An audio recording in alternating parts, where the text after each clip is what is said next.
Ya Nabi, salam alaika. Ya Rasul, salam alaika. Qala radhiyallahu ankum faslun fil haidhi wan nifasi wa ma yahrumu bihima wa aqallul haidhi yawmun wa laylatun wa aktharu 15 yawman wa ghalibuhu 6 aw 7 wa yahrumu bil haidhi ma yahrumu bil janabati as-salatu wat tawafu wa mas'ul mushafi wa hamluhu wal lubthu fil masjidi wa qira'atul Qur'an bi qasdil qira'ati wa yahrumu 'ala al-haidhi wahdaha as-sawmu wa 'uburul masjid in khafat talwithahu wal istimta'u fi ma bayna surrati wa rukbah wal jima'u fil haidhi min al-kaba'ir wa yajibu 'alayha qada'u sawmi ramadan wa as-salah wa idha inqata'a ad-dam halla laha as-sawm qabla al-ghusl wa yahrumu bin nifas ma yahrumu bil haid wan nifas wad damul kharij ba'dal wiladah.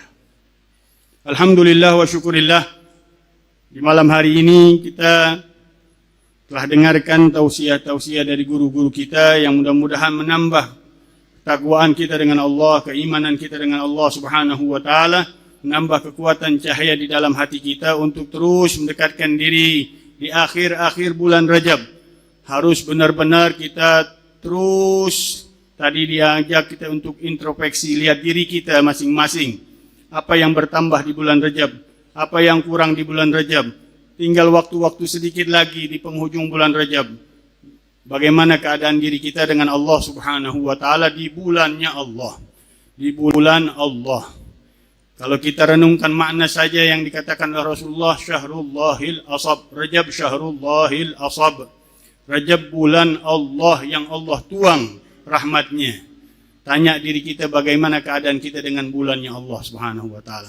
Pernahkah kita duduk dengan Allah sesaat untuk minta ampunan, minta diangkat oleh Allah Subhanahu wa taala kotoran-kotoran hati kita, penyakit-penyakit hati kita, minta dengan Allah Subhanahu wa taala dengan permintaan-permintaan para kaum salihin, kaum arifin, kaum muqarrabin di sisi Allah Subhanahu wa taala.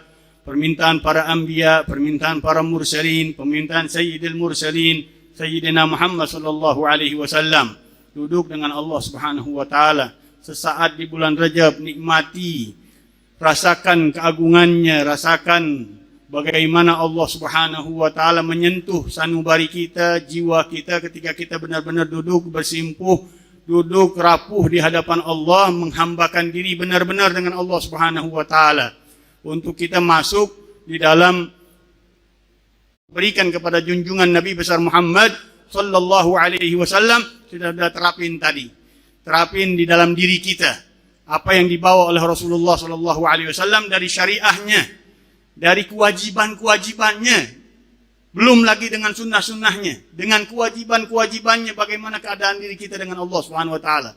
Bagaimana hubungan kita dengan kewajiban-kewajiban yang Allah wajibkan untuk kita. Untuk kita mengerti hukum-hukum Allah Subhanahu wa taala, terutama yang kemarin kita bahas di dalam masalah at-taharah, yang setiap individu kita ditanya sama Allah Subhanahu wa taala nanti tentang hubungan kita dengan syariatnya di dalam masalah yang berkaitan dengan bersuci.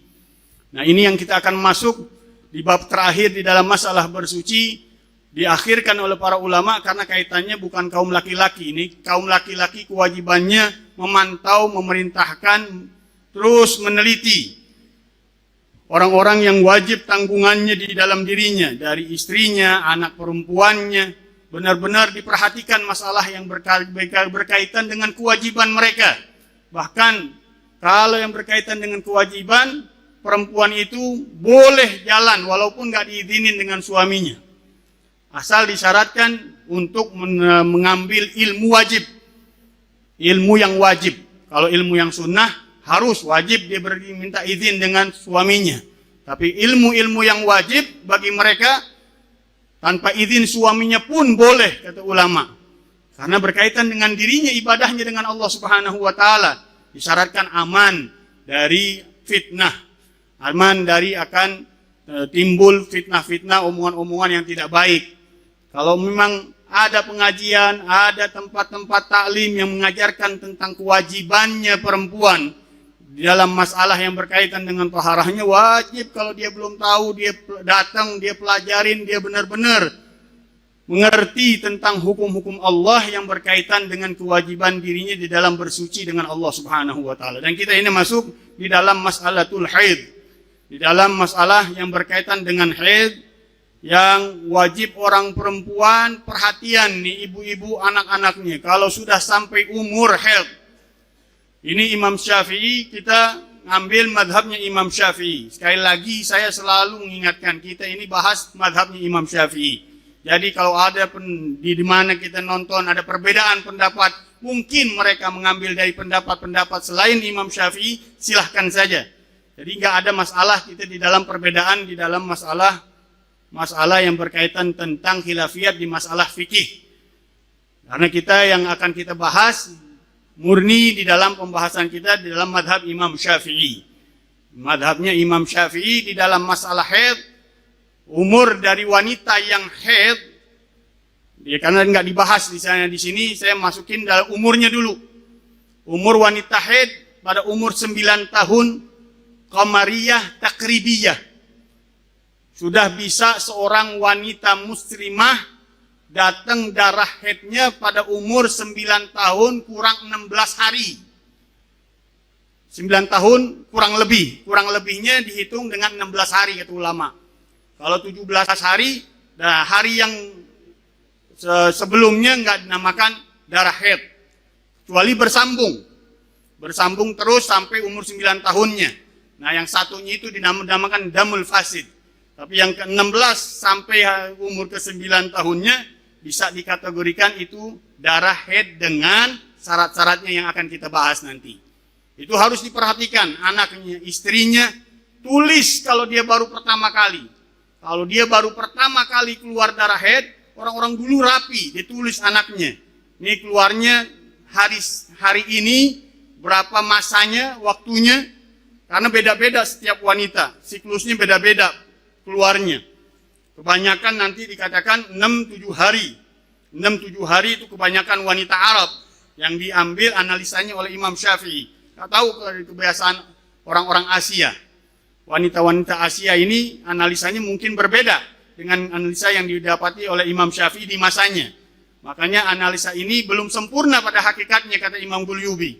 Yang diambil oleh Imam Syafi'i, analisa di waktu zaman Imam Syafi'i dan di kalangan wanita-wanita Arab. Tidak di kalangan wanita-wanita Ajam. Sehingga analisanya kurang komplit. Sehingga mungkin beda secara teknisnya wanita-wanita Asia dengan wanita-wanita Arab. Mungkin wanita-wanita kita 3 hari, 5 hari mungkin ya. Tapi Imam Syafi'i memberikan rata-rata wanita itu Arab 6-7 hari dia waktu haid keluar darah haidnya. Dan maksimalnya sampai 15 hari. Maksimalnya sampai 15 hari.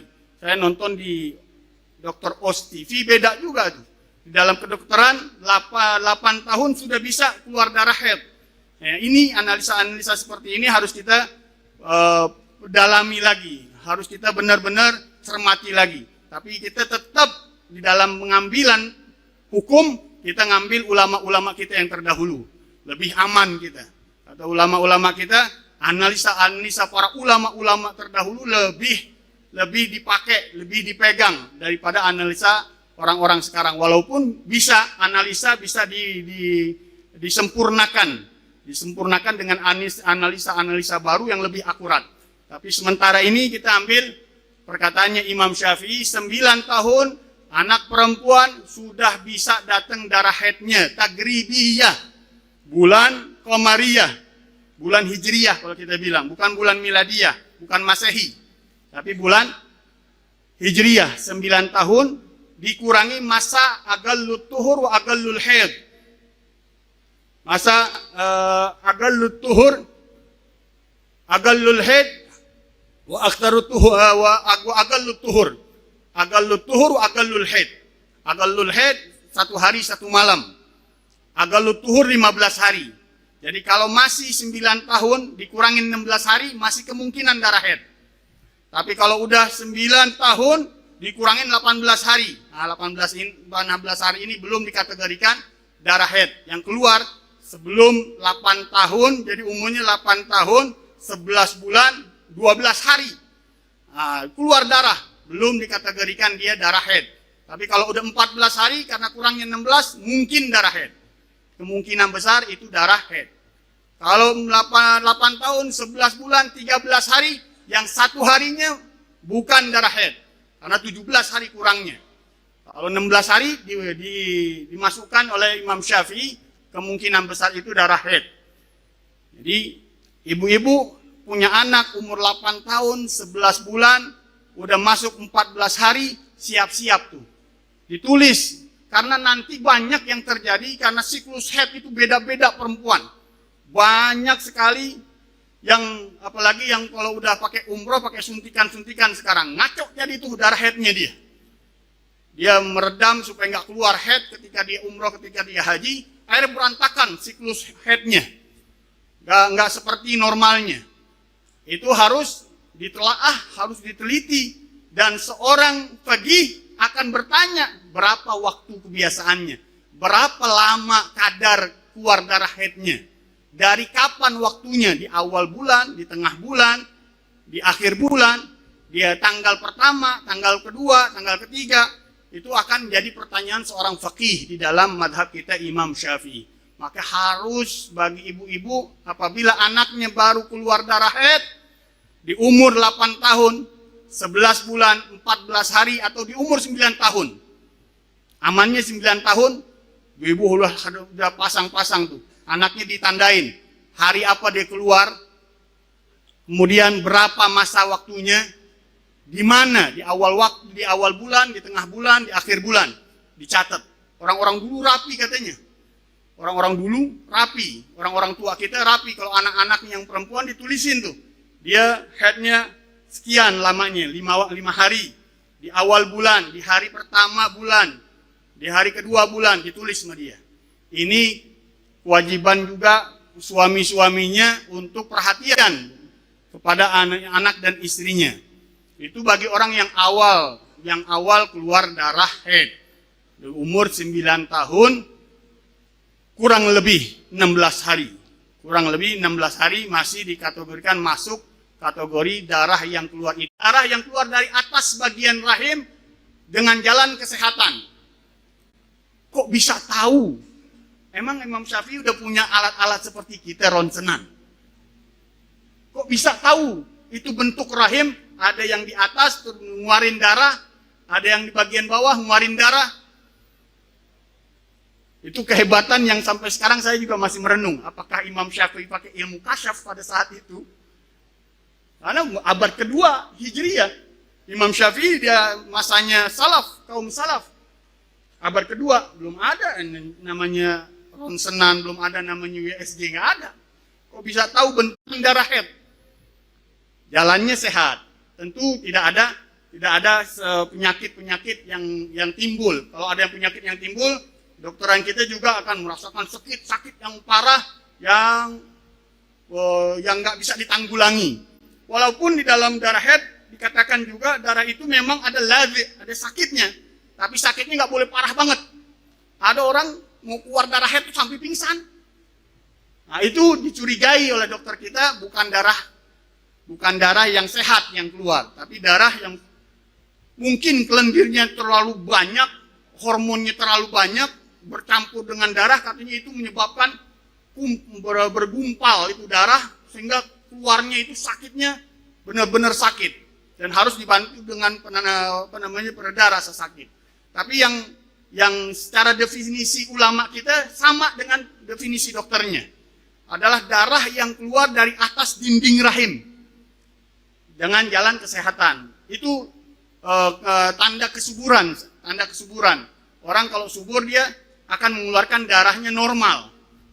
Cuman kata dokter-dokter kita, yang normal itu dari wanita paling 15%. Kebanyakan siklus menstruasi para wanita ini beda-beda, kacau. Tapi yang normal setiap bulan dia akan mengeluarkan di waktu yang sudah normal, sudah bisa dipastikan. Sudah dipastikan tetap itu dari wanita-wanita yang subur. Tapi yang kita bahas sekarang masuk ke dalam masalah berapa darah haid itu, maksimal dan minimalnya. Wa aqalluhu yaumun wa lailatun. Minimalnya darah haid itu 1 hari 1 malam. 1 hari 1 malam itu minimal darah haid, yakni 24 jam. 1 hari 1 malam 24 jam. Karena kalau kita bilang 1 hari 1 malam, bayangan kita dari subuh, kadang-kadang enggak. Iya. Datangnya dia tengah hari kata ulama, di siang, di zuhur, di asar. Tetap hitungannya itu 1 hari 1 malam dalam hitungan jamnya, 24 jam. Bisa terus-menerus dalam 24 jam. Dan yang dimaksud keluar itu kalau dimasukkan darah kapas kekemaluan perempuan, setiap jamnya dia akan menimbulkan ada darah haid. Nah, darah haid ini punya 5 kategori di dalam fikih kita Syafi'i. Warnanya, yang pertama aswad, hitam. Yang kedua ahmar, kedua merah. Yang ketiga asgar, keoren-orenan. Yang keempat asfar, kuning. Yang kelima akdar, keruh. Ini 5 warna yang ada di dalam darah haid di dalam fikih kita Imam Syafi'i. Dan ini mempunyai kategori. Ada yang bersifat lemah, ada yang bersifat kuat. Yang sifat kuat akan lebih menang daripada sifat yang lemah nanti. Hitam lebih kuat daripada yang merah. Merah lebih kuat daripada darah yang keoren-orenan. Yang oranye lebih kuat daripada darah yang kuning. Darah yang kuning lebih kuat daripada darah yang kotor. Nanti akan kita ketahui kenapa kok mesti ada perbedaan darah. Karena nanti ada namanya istihadah, darah penyakit. Yang nyambung dari darah haid terus lebih dari kadar batas maksimal 15 harinya. Ketika 15 hari lebih darah haid, nah itu hitungannya udah istihadah, darah kotor atau darah penyakit. Nah, darah penyakit ini akan penting diketahui daripada perbedaan darah warnanya. Ada yang kuat, ada yang lemah. Kemudian dari sifat darahnya. Sifat darahnya ada yang pertama syadid, kental, syadid wa thakhin, kental kalau kita bilang. Kental darahnya. Sifat darahnya kental, darah haid. Kemudian yang kedua, ragig, encer. Yang ketiga, muntin, bau. Nah ini juga sifat-sifat darah akan menentukan nanti ketika istihadah. Kalau darahnya sifatnya kuat, hitam, tambah lagi kental, tambah lagi bau, itu lebih dikategorikan darah haid daripada darah penyakit. Di dalam mazhab kita Imam Syafi'i. Nanti kalau darahnya merah encer dengan darah kental hitam encer, mana yang dahulukan? Hitam encer dari darah merah encer. Itu akan dibahas di dalam masalah istihadah. Jadi kita harus tahu dulu bahwa warna darah di dalam mazhab kita Imam Syafi'i ada 5 di dalam kategori darah haid. Yang pertama hitam, yang kedua merah, yang ketiga asgar. Ini asgar kayaknya oranye ini warnanya. Kalau nggak salah bahasa Arab asgar itu keoren-orenan gitu, merah keoren-orenan. Kemudian kayak bukan pink ya, ngepink ya. Asgar, coba dilupa saya di asgar itu dalam bahasa Indonesia nggak salah oren maknanya. Kemudian asfar, kuning. Kemudian yang terakhir keruh. Nah itu yang harus diperhatikan dari warna darah dan sifat darah haidnya. Kemudian dikatakan wa aktsaru 15 yauman. Banyaknya darah haid keluar 15 hari. Baik 15 hari itu hitungannya cuma 1 jam atau 15 hari benar-benar full. Maksudnya gimana, Bib?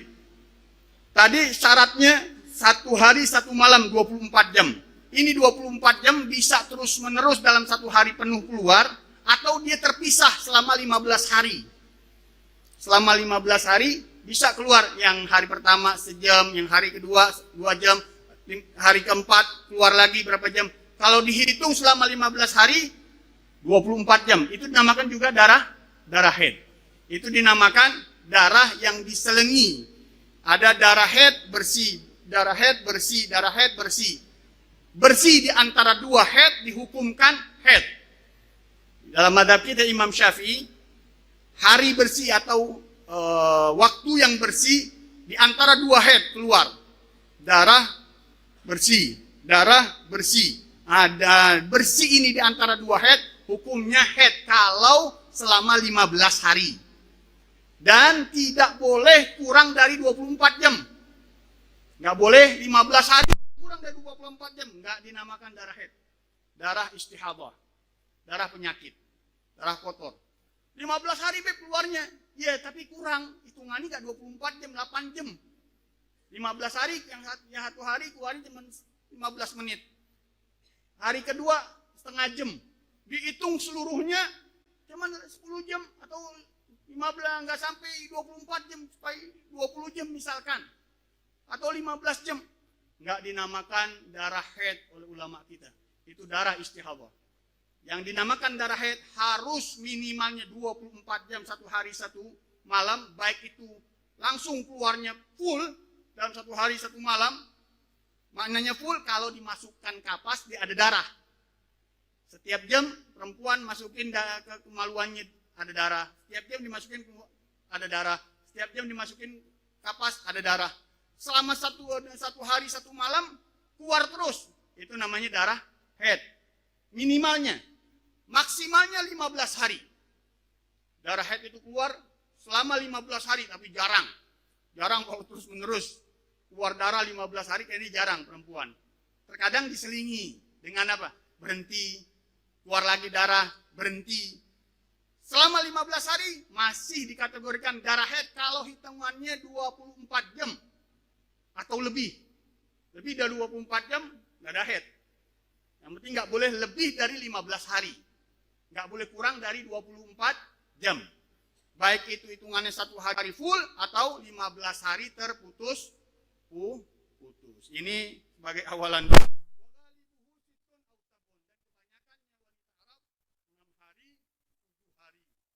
Keluar darahnya 6 hari dan 7 hari. Itu kebanyakannya wanita Arab. Jadi sini kita harus benar-benar pakai kita punya pikiran kita ke anak-anak kita. Kalau begitu harus dicatat. Harus ada tulisan itu anak biar ngerti dia hukum haidnya. Karena hukum haid dia nggak ngerti, masuk nanti masalah yang lebih berat. Istihadah, anak kadang-kadang berantakan darahnya. Hampir 20 hari, hampir sebulan penuh keluar darahnya. Itu udah bukan darah haid, bisa bercampur dengan darah istihadah. Nah, hukum itu lebih berat. Lebih beratnya kenapa? Kalau nggak ada catatannya, berapa kadar keluarnya, berapa hari keluarnya, dari pertama atau dari tengah atau dari akhir nggak ada catatan, itu dihukumkan berat oleh ulama kita, dinamakan mutahayyirah, perempuan yang bingung dengan keadaan haidnya. Berat kesian dia. Dalam masalah puasanya terutama dia harus puasa 2 bulan berturut-turut. Ramadan, kemudian diteruskan bulan berikutnya sebulan penuh. Ditambah lagi 3 hari selama 18 hari, 3 hari di awal, 3 hari di akhir 18 hari. Itu nanti akan kita bahas di dalam bab istihadah ini. Nah, sini yang maksud saya harus sebagai orang tua, sebagai ibu harus perhatian di dalam masalah haid. Kalau haidnya sudah nggak beres, sholatnya nggak beres, semuanya nggak beres amal ibadahnya. Karena ada hal-hal yang akan diharamkan ketika wanita dalam keadaan haid. Allah Subhanahu wa taala alam. Nanti insyaallah kita minggu depan akan bahas lagi di dalam masalah haid setelah acara besar kita di Monas, dan kita minta Habib Bagir untuk ngisi Zikrul Jalalah, dan kita minta hati kita disatukan Allah Subhanahu wa taala pada malam hari ini dengan keberkahan anak-anak putra daripada Habib Bana Mundir yang datang di dalam majlis kita, bertambah insyaallah rahmat dari Allah Subhanahu wa taala, keberkahan dari Allah Subhanahu wa taala. Hati kita satukan, buka dengan benar-benar. Sesaat kita minta sama Allah Subhanahu wa taala, mudah-mudahan Allah turunkan keberkahan yang luar biasa untuk kita, keluarga kita, famili kita, kerabat kita, tetangga kita, umat Nabi besar Muhammad sallallahu alaihi wasallam. Alaihi yatafaddal mashkuran ma'jura. Kita minta kepada Habib Bagir